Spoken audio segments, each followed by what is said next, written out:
How's it going, everybody? In this video, I want to talk about whether or not Kyle Rittenhouse can sue mainstream media and Biden for defamation. So let's talk about this. But real quick, before we jump into this video, if you think that Kyle was correctly found not guilty, go ahead and hit that like button and subscribe. I also want to give a shout out to one of the main supporters of the channel, which is USCCA. USCCA provides you training, education, and self-defense liability protection. So if you carry a firearm, I highly recommend you take a look into USCCA, and I'll put a link to them down in the details section. Also, I want to let you know that this content is powered by the Firearms Policy Coalition. So head on over to joinfpc.org to help support the Second Amendment cause. Thank you again, Firearms Policy Coalition, for supporting the channel. So like I said in the intro, in this video, I want to talk about why or how Kyle Rittenhouse should sue mainstream media and Biden for defamation, and why also he should go after the state prosecutors for malicious prosecution. I have been receiving a lot of questions about this topic, especially in light of Kyle just being found not guilty on all charges, which was amazing. And a lot of you guys got to see my reaction yesterday where I just put up a quick video. And also, as you guys can kind of tell, my voice is still a little messed up. I'm still a little sick. But a lot of you have been asking me about this question. You guys have been asking me about this topic. And I thought it's important to kind of bring some light to this issue because I think it is something really important because of all the narrative that was going around during the trial, before the trial, around Kyle Rittenhouse, and those narratives being spouted by mainstream media and the president himself. So first, let me set some groundwork on what the defamation claim would be based on that Kyle would bring against the mainstream media, various entities, and maybe even the Biden administration himself or Biden himself. Really, the basis of his defamation claim against media sources and the president himself would revolve around the factually incorrect statements made about Kyle that he is a white supremacist and a racist. During the last election cycle, you had a tweet by Biden with a picture of Kyle, and now President Biden essentially said that Kyle was a white supremacist. This was no doubt just a ploy by Biden during that time to try to win more voters, but the issue is you can't make a factual statement that directly harms someone without any evidence. So you can't make a statement like that if you have no factual evidence to make that statement, especially something so drastic that really can harm someone's reputation. Media sources also used the same narrative in accusing Kyle of being a racist. The whole narrative got spun up and led to the prosecutors politicizing the case against Kyle, and also led them to actually go after Kyle despite the lack of evidence to even try to prosecute him. And we all just saw through the trial how little evidence the prosecutor actually had against Kyle, and he was found not guilty on all counts. Now, you may be asking yourself at this point, what exactly is a defamation lawsuit? A defamation claim is a civil liability lawsuit, so it's a lot different from a criminal lawsuit. It is a civil lawsuit. Defamation is a statement that injures a third party's reputation.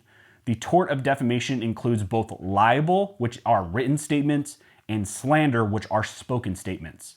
Elements to prove a prima facie defamation claim, a plaintiff must show four main elements. So let's talk about those four elements. The first element is a false statement purporting to be fact. The second element is publication or communication of that statement to third persons. Third, fault amounting to at least negligence.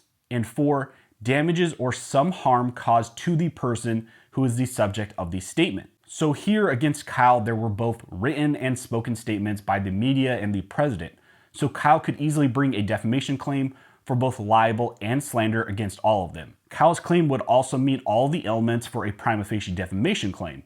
All the statements made about him were false, but purported to be fact. So that's that first element.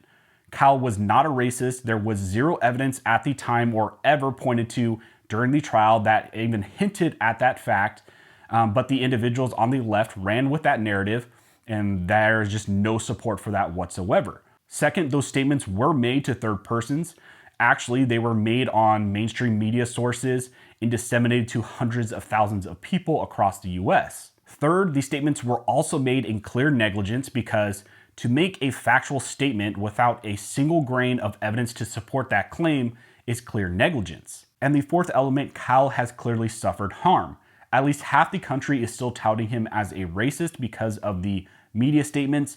Even more so, Kyle has received countless death threats and people who have claimed that they essentially want to kill him, cause injury to him and his family, and just essentially have drug him through the mud, and his reputation has been very much harmed because of these statements, despite the fact that the jury found him not guilty on all counts. So looking at the defamation standards, objectively, Kyle would have a strong claim against various mainstream media sources and maybe even the president as well.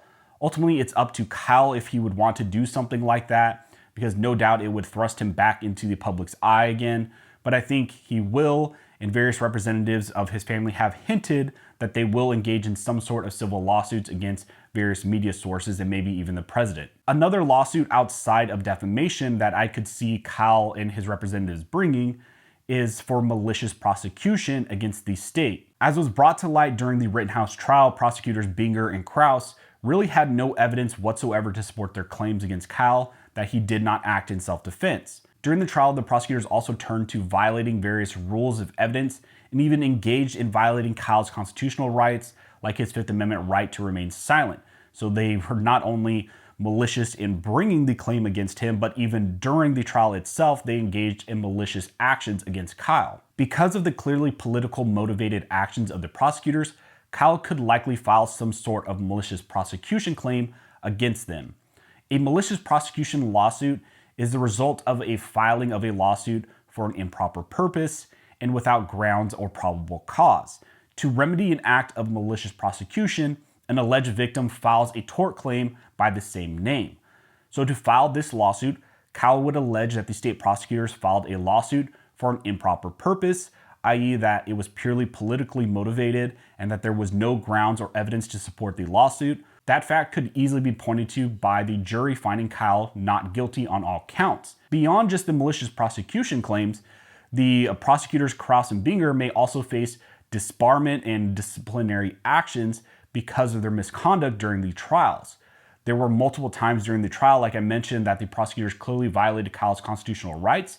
And because of that, there should be, and in my opinion, they should be held accountable for those actions. So for those of you who have been asking me whether Kyle can sue the media, Biden, or the prosecutors because of the misconduct surrounding his trial, the answer to that is a very resounding yes. We have seen recently in the Nicholas Sandmann incident where the media spun a false narrative about that kid, where he was found to be harmed by those false narratives, and he subsequently filed various lawsuits against media sources for upwards of $250 million.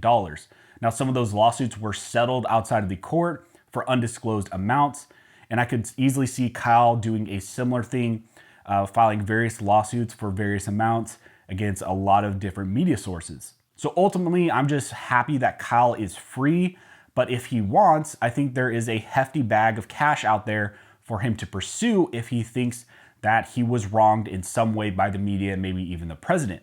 So if you guys have any other questions, go ahead and comment down below and I'll try to answer the best of my ability.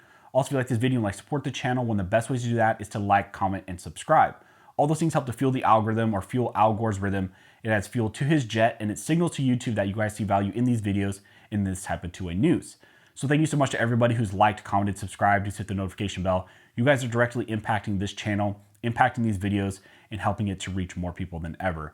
I would have never thought I would have over 200,000 subscribers. I never thought that I would get to have a community like this and talk about these types of topics and subjects and bring them to people's attention and have a community that really cared about Second Amendment rights, our rights to self-defense, all of these issues as well. So thank you guys so much for all of your support.